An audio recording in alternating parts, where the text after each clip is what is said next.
તો hello friends, આજે હું તમારા માટે કોઈ રેસીપી લઈને નથી આવી, પણ આ સૂકા શ્રીફળમાંથી આજે આપણે ખૂબ જ ઉપયોગી આઈડિયા જોવાના છે, જે પહેલાં તમે ક્યારેય નહીં જોયા હોય. તો આપણને બધાને ખબર છે કે અત્યારે ચૈત્ર મહિનો ચાલી રહ્યો છે અને બધાએ પોતપોતાની યથાશક્તિ પ્રમાણે દાન પુણ્ય કરતા હોય છે. કોઈ કીડીઓને કીડિયારું પૂરતા હોય છે, અથવા પિતૃઓને મોક્ષ પ્રાપ્તિ માટે પીપળે પાણી રેડવા જતા હોય છે. તો આવી રીતે બધા પોતપોતાની યથાશક્તિ પ્રમાણે દાન પુણ્ય કરતા હોય છે. તો આજે પણ આપણે એક એવો સરસ મજાનો આઈડિયા જોઈ લઈએ. તો ચોક્કસથી આ વિડીયો તમને ઉપયોગી થશે મિત્રો. તમને ગમે તો લાઇક કરજો, શેર કરજો અને સબસ્ક્રાઈબ કરવાનું બિલકુલ નહીં ભૂલતા. તો ચાલો શરૂ કરીએ આજના ઉપયોગી આઈડિયા. તો હવે જુઓ, અહીંયા મેં સૌથી પહેલાં બધા ઇન્ગ્રીડિયન્ટ્સ રેડી કરી લીધા છે. તો અહીંયા મેં તેલ લીધું છે, ટોપરાનું છીણ લીધું છે, ખાંડ લીધી છે, અને આ છે એ જુવાર અને આપણે મકાઈનો લોટ લીધેલો છે. કરકરો જાડો લોટ આવે એ વાળો અત્યારે મેં લીધો છે, અને 2 મેં શ્રીફળ લીધા છે. તો હવે જુઓ, આ જે શ્રીફળ છે એને આ જે પાછળનો ભાગ છે એને આપણે આ રીતે ડિસમિસની મદદથી કાઢી લેવાનો છે. તો હવે તમને કદાચ એવું થતું હશે કે આ રીતે પાછળથી ચોટલીનો ભાગ શું કામ કાઢો છો એમ. આ તો આપણે આખું જેમ કે શ્રીફળ ભગવાનને ધરાવવાનું હોય છે, પણ ના, આજે આપણે શ્રીફળમાંથી ખૂબ જ ઉપયોગી આઈડિયા જોવાના છે. તો આ રીતે એના માટે ચોટલી કાઢવી જરૂરી છે. તો જો આ રીતે તમે થોડી વાર આ રીતે સ્ક્રૂ આપણે આ ડિસમિસની મદદથી આ રીતે કરશો ને એટલે આસાનીથી નીકળી જશે. જો આ રીતે આપણે ચોટલીનો ભાગ છે એ રિમૂવ કરી દઈશું. બંને શ્રીફળમાંથી આપણે કરી દેવાનો છે. તો હવે જુઓ, આ રીતે આપણે ચોટલીનો ભાગ કાઢ્યા પછી અહીંયા 3 હોલ આપેલા હોય છે. તો આમાંથી એક જે હોલ છે એ એકદમ પોચું હોય છે, હાડ ભાગ નથી હોતો. તો આ રીતે આપણે ડિસમિસ છે આ રીતે પોરવી દઈશું, એટલે આસાનીથી તમે જોઈ શકો છો કે જો આ રીતે હોલ થઈ ગયો છે. તો મારા ખ્યાલ પ્રમાણે 3 હોલ છે એ પોચા નહીં હોય, ગમે તે એક ભાગ જ આ રીતે પોચો હશે. તમે જોઈ શકો છો કે આ રીતે હોલ થઈ ગયો છે. તો આ રીતે થોડું ડિસમિસ આ રીતે અંદર જવા દઈ અને આ જે ટોપરું છે એ આપણે કાઢી લેશું, એટલે પાણી છે એ બધું આસાનીથી નીકળી જાય. બસ આ રીતે આપણે હોલ કરી દઈશું. જો, અને ત્યાર પછી જો આ રીતનો આપણે કપ લઈશું અને આ રીતે આપણે બધું પાણી છે કાઢી લેવાનું છે. તો આ રીતે તમે થોડી વાર કરશો એટલે પાણી બધું નીકળી જશે. આમનામ આપણે થોડી વાર રહેવા દઈશું એટલે બધું પાણી છે નીકળી જાય. તો બંને શ્રીફળમાંથી આપણે પાણી છે એ કાઢી લેવાનું છે. તો અહીંયા મેં બંને શ્રીફળમાંથી પાણી કાઢી લીધું છે. તમે જોઈ શકો છો કે અત્યારે મારે આટલું પાણી નીકળેલું છે. તો આ પાક્કા શ્રીફળનું પાણી છે એટલે ખૂબ જ મીઠું હોય છે, એટલે આપણે આને પી જવાનું છે. તો આ રીતે આપણે ગાળી લેશું એટલે વધારાનો કચરો છે એ બધું નીકળી જશે. તમે જોઈ શકો છો. અને આ શ્રીફળનું પાણી છે એકદમ સરસ એવું ચોખ્ખું થઈ ગયું છે. તો આ બાળકોને આપણે ઘરમાં આપી દેવાનું છે, ફેંકવાનું નથી. ત્યાર પછી હવે જુઓ, અહીંયા મેં શ્રીફળને સાઈડમાં કરી દીધા છે, અને બીજી તૈયારી કરવા માટે જો અહીં મેં લોટ લીધો છે, ખાંડ લીધી છે, તેલ લીધું છે, અને ટોપરાનું છીણ લીધું છે. તમારે અહીંયા બીજું કોઈ પણ એવી વસ્તુ હોય તો તમે એ એડ કરી શકો છો, જેમ કે ગોળ છે, ઘી છે, એનો પણ ઉપયોગ તમે કરી શકો છો. તો હવે અહીંયા આ બધી વસ્તુ છે એનું આપણે ખૂબ સરસ એવું મિશ્રણ બનાવવાનું છે. તો આ બધી વસ્તુને આપણે પહેલાં સાઈડમાં કરી દઈશું, અને મિશ્રણ બનાવવા માટે આપણે એક મોટું મિક્સિંગ બાઉલ લઈ લેવાનું છે. તો આ રીતનું અત્યારે મેં મોટું મિક્સિંગ બાઉલ લીધું છે, અને એની અંદર આપણે આ જે લોટ છે એને આપણે ટ્રાન્સફર કરી લઈશું. અને હવે ત્યાર પછી જો અહીંયા આપણે ખાંડ લેવાની છે. તો આ લોટ છે એ એકદમ સરસ એવો ગળ્યો થઈ જાય એ રીતે આપણે ખાંડ લેશું.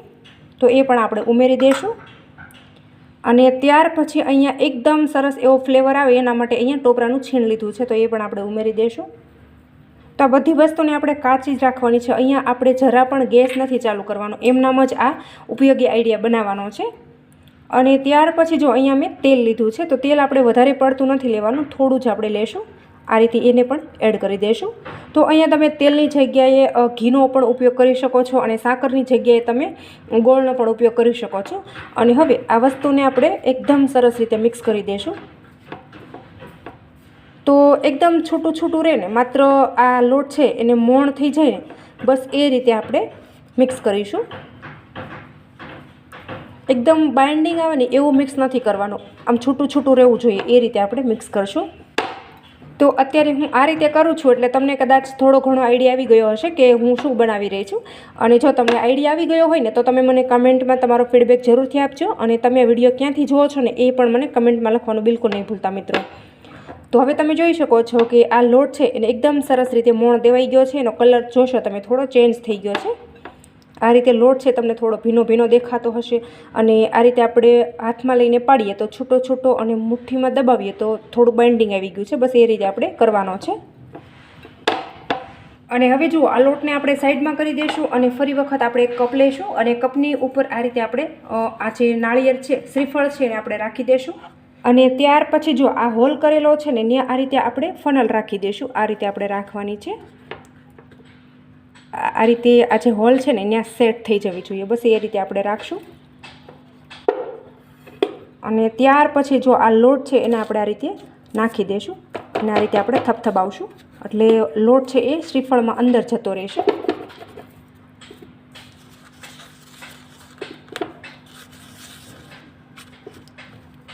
જો આ રીતે અંદર જતો રહેશે.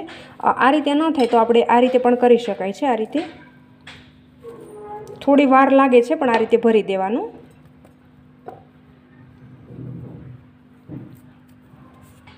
તો ફ્રેન્ડ્સ અત્યારે હું ચૈત્ર મહિનાનું કીડિયારું બનાવું છું. તો આ રીતે તમે કીડિયારું બનાવશો ને તો તમારા ઘણા બધા દુઃખો દૂર થઈ જશે. અને આમ પણ ચૈત્ર મહિનો ચાલી રહ્યો છે એટલે બધાએ પોતપોતાની યથાશક્તિ પ્રમાણે દાન પુણ્ય કરતા હોય છે. કોઈ કીડિયારું પૂરતા હોય છે, પિતૃઓને મોક્ષ મળે એના માટે પીપળે પાણી રેડતા હોય છે. તો તમને કદાચ એવું થતું હશે કે આ રીતે શ્રીફળની અંદર કીડિયારું ભરવાનું શું કારણ છે એમ. તો કીડિયું છે એ ચૈત્ર મહિનામાં આખા વર્ષનું અનાજ ભેગું કરતી હોય છે. તો અત્યારે આપણે કીડિયુંને આ રીતે કીડિયારું પૂરશું ને તો ખૂબ જ પુણ્ય પણ મળે છે. અને ચૈત્ર મહિનાની સિઝન એવી છે કે વિંટોળિયા ખૂબ જ આવતા હોય છે, પવન પણ ખૂબ જ આવતો હોય છે. એટલે આપણે કીડિયારું જે બહાર નાખીએ ને એ પવનના લીધે ઉડી જતું હોય છે. એટલે કીડિયુંના ભાગમાં નથી આવતું અને બધું પવનની સાથે ઉડી જાય છે. એટલે આ રીતે તમે શ્રીફળમાં કીડિયારું પૂરશો ને એટલે લાંબો ટાઈમ કીડિયારું છે એ આની અંદર સચવાઈ રહેશે અને કીડિયુંને જ્યાં સુધી ખાવું હશે ને ત્યાં સુધી એમ કે આમાં સચવાઈ રહેશે. તો આ રીતે આપણે આખું શ્રીફળ ભરી દેવાનું છે. તો હવે જુઓ અહીંયા આ બંને શ્રીફળ છે એ આ રીતે મેં લોટથી સરસ એવા દબાવીને ભરી દીધા છે. તમે જોઈ શકો છો. તો હું તમને બંને શ્રીફળ બતાવી દઉં. તો આ રીતે આપણે ભરી દેવાના છે. અને આ શ્રીફળ મારા 2 ભરાયા અને આટલો અત્યારે મારે લોટ વધી ગયો છે. તો આ શ્રીફળ આપણે જ્યાં કીડિયુંનું દર હોય ત્યાં આસપાસ આપણે વેરી દઈશું અને દરની એકદમ બાજુમાં આપણે આ શ્રીફળ રાખી દેવાના છે. તો હવે જુઓ તમે ગમે ત્યારે આ રીતે કીડિયારું બનાવો તો આ રીતની આપણે તમને બધાને ખબર હોય તો આપણે કુલેર બનાવીને કીડિયુંને વેરતા હોઈએ છીએ. તો આ રીતનો તમે થોડો લોટને મોણ કરી દેશો ને એટલે લોટ છે ને એ ઉડતો નથી. એટલા માટે આ રીતે એની અંદર થોડું તેલ અથવા ઘી નાખવામાં આવતું હોય છે.